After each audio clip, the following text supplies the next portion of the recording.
कपड़े धोने वाली बहू। शादी के पहले से ही विभा को कपड़े धोने का बड़ा शौक था। कभी नल के नीचे तो कभी तालाब के पास। अरे मेरी नीली वाली लुंगी नहीं दिख रही है। विभा की अम्मा, कहाँ रखी है लुंगी? अरे वो तो विभा ने परसों ही धोकर रखी थी आपकी अलमारी में, देखो वहीं होगी।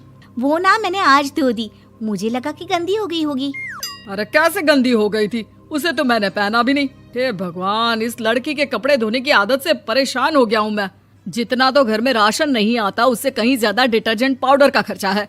इसकी शादी करवा दो, शादी जाए अपने घर में ही करे काम, फिर चाहे घर के कपड़े धोने हो या पूरे गांव के। हाँ ठीक बोल रही हो, देखता हूँ मैं कोई लड़का। वो दिन भी आ जाता है जब विभा को देखने लड़के वाले आ जाते हैं। लड़की मुझे अच्छी लगी। होने वाली सास कहती है, बेटी अगर कुछ पूछना है तो पूछ लो। वैसे तो हमारी लड़की बहुत ही शर्मीली है, जो बोल दो वो मान लेती है, इसे क्या पूछना होगा। अरे कैसी बात कर रही हो माँ, मुझे इन लोगों के घर रहना है, सवाल तो कई है। हाँ हाँ बेटा, पूछ लो ना, क्या पूछना है। आप लोगों के घर कपड़े कौन धोता है? सास का मुंह बन जाता है। देखो, अगर तुम ये कहना चाहती हो कि तुम्हें कपड़े धोने नहीं आते तो सुन लो, कपड़े मैं ही धोती हूँ, लेकिन तुम्हारे आ जाने के बाद मैं रुमाल तक नहीं धोऊंगी। अरे चुप रहना भाग्यवान, बहू बेचारी घर आई नहीं, उसे डराना शुरू कर दिया। वो क्या है ना बिटिया, अभी तक तो ये कल्लू की माँ ही धोती थी, लेकिन अब तुम्हारे पापा तो दहेज में वॉशिंग मशीन देंगे ही। तभी विभा की माँ बोल पड़ती है, सवाल भी पूछा तो क्या। वैसे भाई साहब, मशीन की तो फिर भी कपड़े धोने की कैपेसिटी होती है। मतलब जो बिटिया दे रहे हैं ना विभा, इसे कपड़े धोने का बहुत शौक है। ये आप लोगों के क्या, आस पड़ोस गांव मोहल्ले सबके कपड़े धो दे और उफ तक ना करे।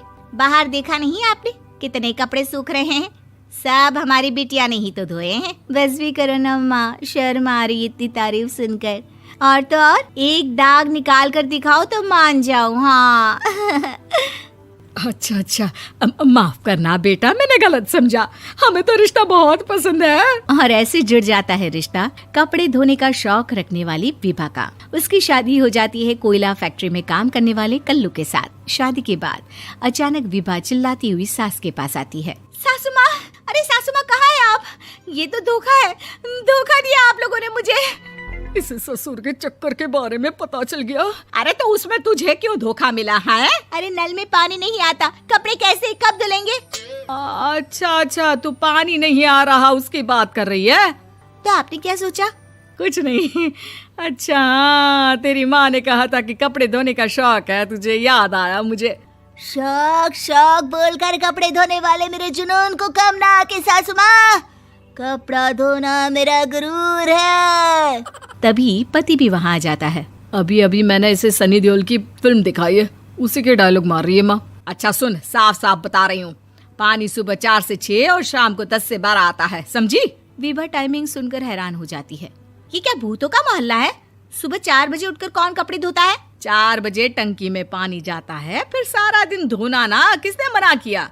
अरे कैसी बात कर रही हैं? 200 लीटर की टंकी में कितने कपड़े धो लूंगी मैं? सुबह ही उठ जाऊंगी मैं। अब क्या था, विभा सुबह 4 से लेकर रात के 12 बजे तक कपड़े ही धोती रहती। एक रोज सास पड़ोस से निकलकर कहीं जा रही होती है कि साथ वाली कहती है, हाँ कल्लू की माँ, जरा ये बताओ कि 2 साड़ी है, 2 ब्लाउज और एक पेटीकोट और एक नाड़े वाला लंबा कच्छा। हाँ तो? अरे तो क्या, कितना लोगी धुलाई ये बताओ। धोबन दिख रहे हैं हम क्या? हमारे पति सरकारी नौकरी से अभी रिटायर हुए हैं और बेटा सुपरवाइजर है कोयला फैक्ट्री में। धोबन समझ रखा है हमें। हाय रे कल्लू की अम्मा, माफ कर दो, वो तो मोहल्ले में यही सब बता रहे थे कि तुमने बहू को कपड़ा धुलवाने के काम में लगा दिया है। सास को पड़ोसन की बात सुनकर गुस्सा आ जाता है। वो घर पहुंचती है जहां घर के बाहर ही इतने सारे कपड़े सूख रहे होते हैं जितने कि किसी धोबन के घर पर। अरे ओ कल्लू की दुल्हन, बाहर निकल। माँ जी यहीं आ जाओ, बाथरूम में चादर धो रहे हैं हम। अरे अभी हम धोते हैं, तुमको बाहर निकलो। ये आस पड़ोस वाले बोल रहे हैं कि हम बहू से कपड़े धुलवा कर उसे कपड़ा धोने वाली बना दिए हैं। अरे छोड़ो ना माँ जी, किन लोगों की बातों में आती हो? आस पास के लोगों का तो काम ही होता है कि वो किसी तरह सास बहू को लड़ा दे। बहू सारे घर के कपड़े धोती है, ये क्या कम है? बोलिए। सास को भी लग जाता है कि वो बहू का ये सनकीपन नहीं छुड़वा सकती, इससे अच्छा है कि खुद ही चुप हो जाए। एक रोज सास और बहू मंदिर जाते हैं, जहाँ सास की साड़ी वहाँ खड़ी भीख मांगने वाली से मिलती है। माँ जी क्या बात है, आपकी साड़ी उस भिखारन से कितनी मिल रही है ना? हाँ हाँ देखो तो, दोनों की साड़ी मिल रही है। क्या बात है कल्लू की अम्मा, तुम खुद को तो अफसर की बीवी बताती हो और ऐसी सिंपल सी प्लेन साड़ी पहनकर घूमती हो। सिंपल और प्लेन नहीं है ये साड़ी। तो क्या सोने के धागे से फूल बने हैं? कुछ भी सासू माँ, कुछ भी। हाँ बने थे इस साड़ी में सोने के धागे से फूल। मेरे पति लेकर आए थे मद्रास से स्पेशली मेरे लिए 10,000 की। ताहे भाई साहब इस भिखारन के लिए भी सेम टू सेम साड़ी लेकर आए होंगे 10,000 की।